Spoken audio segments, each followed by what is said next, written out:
আল্লাহ রাসূল যখন প্রশ্ন করলেন, ফাসাকাতু, সমস্ত সাহাবীরা চুপ থাকলে।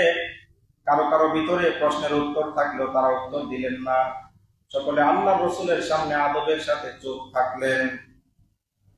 ফাকালা, আলী রাদিয়াল্লাহু তাআলা বললেন, আমরা সকলে চুপ থাকলাম।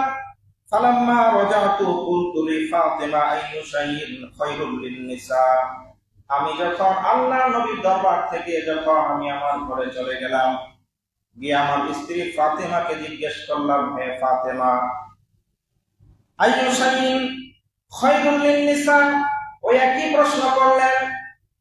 আল্লাহ নবী যে প্রশ্ন করেছিলেন, আলী রাদিয়াল্লাহু তাআলা একই প্রশ্ন করলেন তার বিবির কাছে। বললেন, ফাতেমা, মহিলাদের জন্য উত্তম জিনিস কোনটি? এবার ফাতেমা কি উত্তর দিলেন? অলা, ফাতেমা বললেন, লা ইয়ারাইনার রিজালা, সে কোনো মহিলার জন্য উত্তম বিষয় হচ্ছে সে কোনো পুরুষকে সে দেখবে না। সুবহানাল্লাহ বলেন। ওয়ালা ইয়ারাউনাহুন্না, এবং কোন পরপুরুষ তাকে দেখবে না। এটাই হচ্ছে মহিলাদের জন্য সর্বোত্তম বিষয়।